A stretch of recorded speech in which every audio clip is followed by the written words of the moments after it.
So this is a question that is usually asked rhetorically, what were they expecting? I want to try to address it in a literal way. I think, though, before we even get there, I would like to just to make a couple of points about what I'm not going to talk about today, because I think this will be very helpful to you, actually. So I'm not going to be talking about wine, cheese, food, anything of this kind. I know this is a topic that is of interest to you, but sorry, not going to be talking about that. We're not going to be talking about funny pictures. We're just, could be a lot of fun, not happening. We're not talking about this fantastic book, which I think is fantastic because I wrote it. Promise I will not be in the back signing copies no matter how much demand there is, not happening. Why am I not covering these topics, however? Is it because I thought you would find them boring? Clearly not. They're interesting topics, at least some of them. The other ones, well, I have something to say about them, so that's not the reason either. No, I am not talking about them because you are not expecting me to talk about them. And we are really here for a particular purpose. We're here for a plain language conference. And that purpose creates certain expectations. Just to be clear where this leaves us. So if I get up here and I drone on a lot about this easy read thing about type 2 diabetes and this plain language document, and I put you guys to sleep, you guys are just fine with that because that's part of the conference, right? As we talked about plain language. But if I get up here and we have this great time talking about funny pet photographs the whole time, you guys are not okay with this because that, it's like, it was really funny. He didn't talk about plain language. I mean, that's the reality.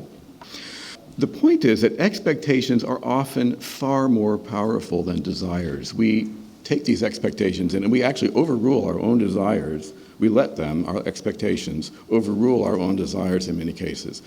And that is so important for anyone who's trying to communicate because we're dealing with people whose expectations have perhaps, in many cases, overruled their desires. Maybe they like to understand, but they have an expectation that they won't. And that expectation is what we have to deal with. So what do people expect from communication? So I guess the short answer is, well, it depends on the communication. And this is very important because we need to know what kind of communication we are doing, we are making in order to know what the expectations might be. So let's say we're talking about a 19th century British novel. All right, so what do we expect? Well, sweeping themes, compelling plots and characters. We expect elaborate language and sort of manners and dress. We expect to be transported into another world. And that's fun, at least for some of us who like to read. Now, here's, let's say we take a 20th century British television comedy. All right, we may not expect the Spanish Inquisition, but we do expect some things. We have some expectations. We expect British accents. We expect funny costumes and voices. We expect humor that is both intellectual and silly at the same time. We expect to sit back and relax and have a good laugh. In other words, in both of these cases, we are expecting a form of pleasure. We are engaged by choice in these cases, for the most part. We are open to the message. We are receptive to this. We want a message. We are expecting to have a positive experience with these, and we are looking for confirmation. We're looking for things that this is going to be fun, that we're having a good time, that this is a good thing, we've made the right decision, and we hope to enjoy it. Here's another example, continuing with the centuries of British literature.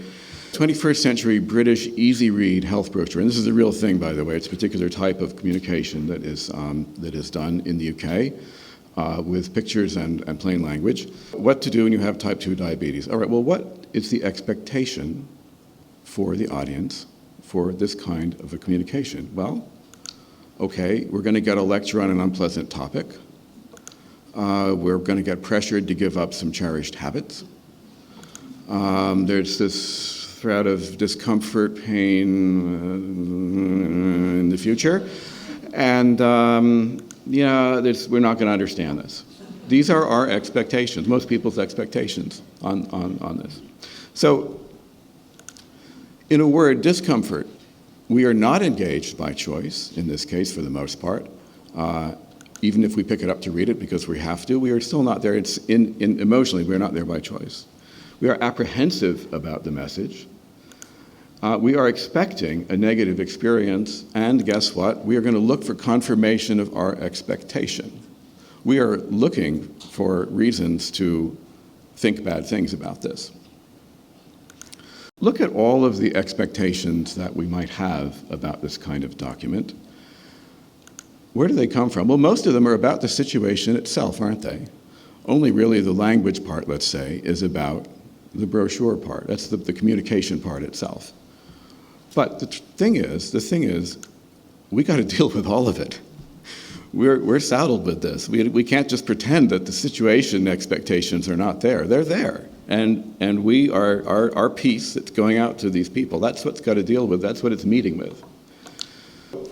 What I call irony bonus points.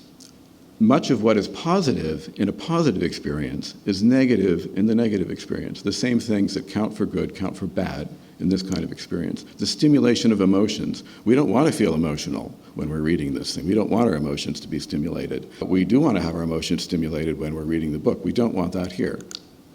We don't want to be removed from the ordinary experience. We were fine at home sitting in front of the television, and we don't want to have to think about going into some medical facility or doing anything that has to do with that. We don't want to be removed from our experience in this way. We don't really want entertainment. We are concerned, we want information, we want facts, we want to know, but we don't really necessarily want to be entertained. This is a very important point. You can use stories and so forth with this, but you have to be very careful of not overdoing that, I believe, because people are not necessarily in the mode of wanting entertainment. And the reinforcement of expectations. As I say, this is something that really is good when it's good and bad when it's bad. So I believe expectations, I think of them as the environment that your message lands in. So you're sending your message into this environment, and is your message going to, sprout and take root, or is it not going to? To understand the environment is one of the most important things we can do when we're creating any kind of communication. It isn't quite plain language, is it? The paradoxical primacy of negative expectations. Fun to say, though. So let's say you're going to a movie, all right, and it's a movie that, you don't have any particular expectations either way. So we're going to say there's a baseline of an average or neutral expectation.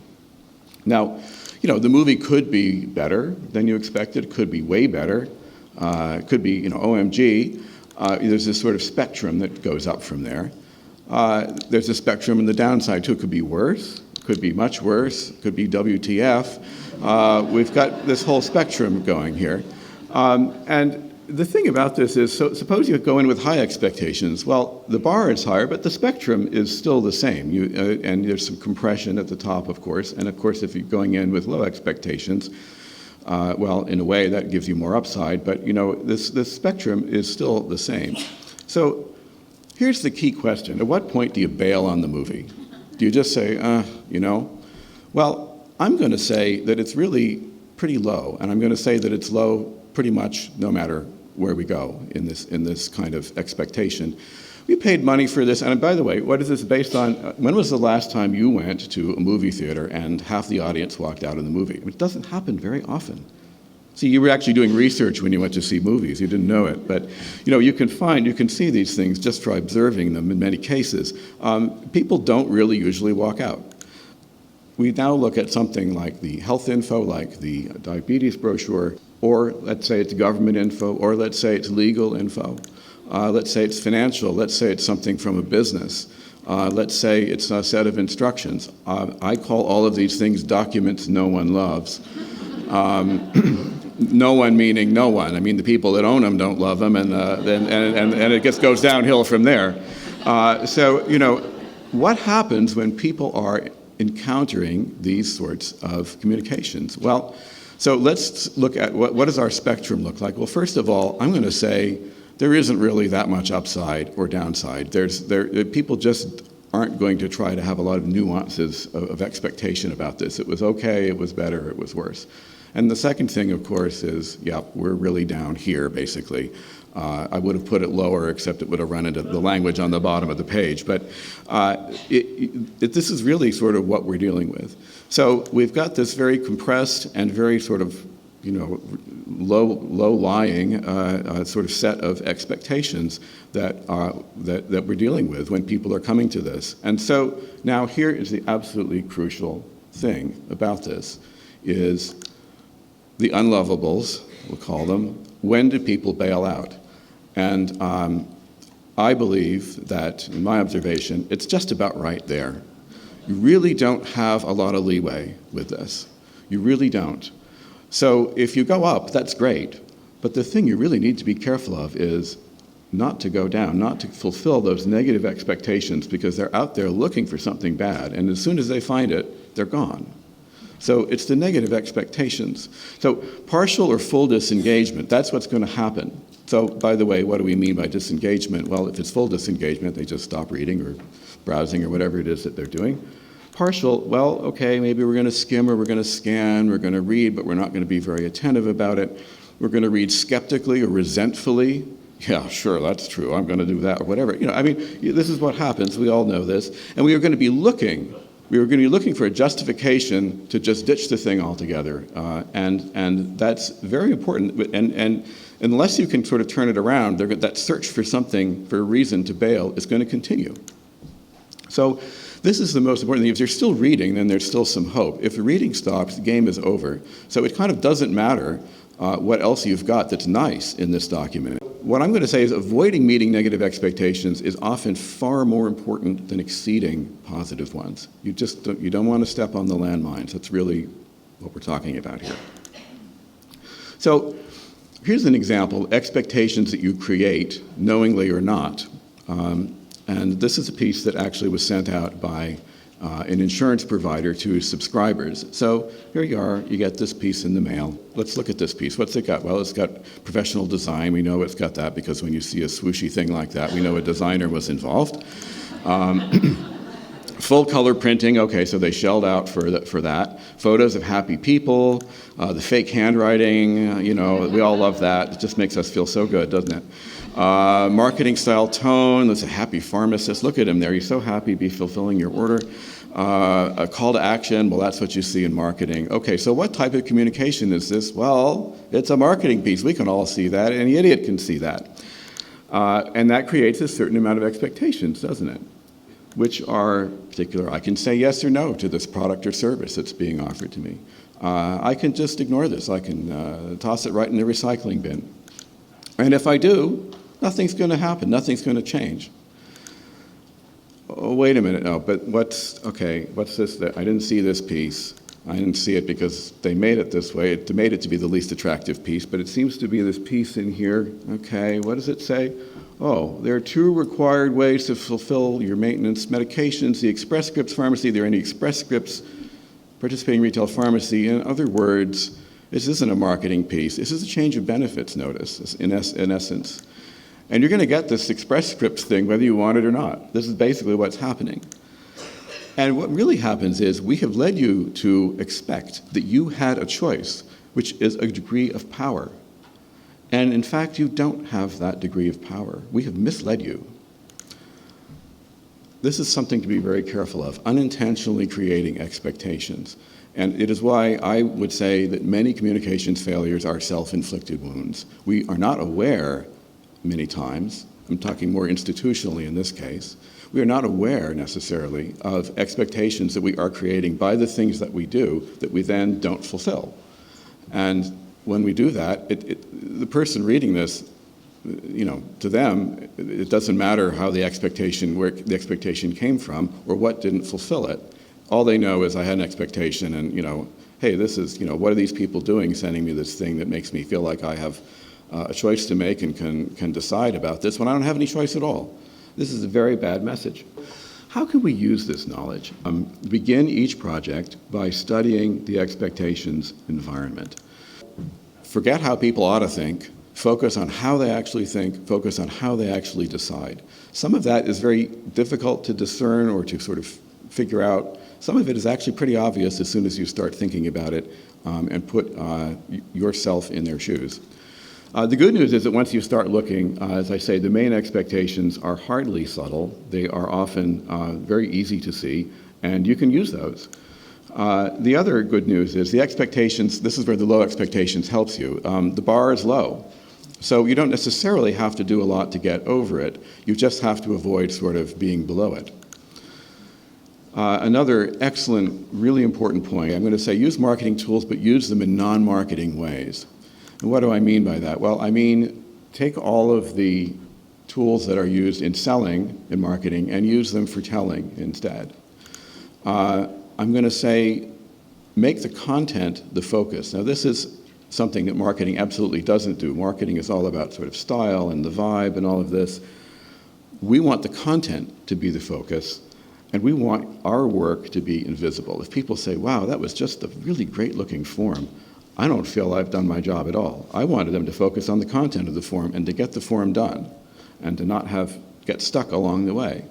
So making the content the focus, not distracting with sort of random graphics and things like that, is a very important way in which you can use marketing tools, which are all there to be used in this way. Marketers don't use them in that way. They use them in the opposite way. But they're great tools for this job. Don't decorate. Use the visual components to do communications work. And what this will mean, by the way, is that when you end up with pieces that do this, they don't look as pretty. They don't have photos of happy people all over them. Well, that's fine, because when you are actually sitting down to get information, you look at that and it may help you a little bit at the beginning, but that's not helpful after that. What's helpful after that is, can I find the information I need? Can I understand it? Can I navigate through the document? Visual components can really help you with that. And this is institutionally. Don't talk about yourself. Nobody cares. You have to have something, put it on the back. It has to be there to satisfy the people in the institution. We understand. Nobody cares. Don't try to make a big deal about it. And really, I think the main thing I would say is to be the reader's advocate and guide. Many of you, you don't need this advice, but I guess I just want to really underline it because I feel it's so important. Don't talk down, don't talk up, don't talk around. Be caring, be direct. Don't talk empathy, practice it. Figure out what kind of help people want and give it to them. If my car is broken down by the side of the road and a tow truck shows up to help me, I think that's great. If the guy gets out of the tow truck and tries to walk me through this brochure about their great towing service and how wonderful they are and so forth, I'm going to go bananas because I want to fix the car, get the thing on the tow truck. And don't oversmile or undersmile. I think these are things that I do see happen in a lot of communications. Both of these put distance between you and the reader. So what can you do then, really? I would say, write as if you were advising a friend. Write as if you were talking to someone that you know. It is something that when I am having trouble doing this, I find that it helps. And I hope that you find that helpful as well. Thanks.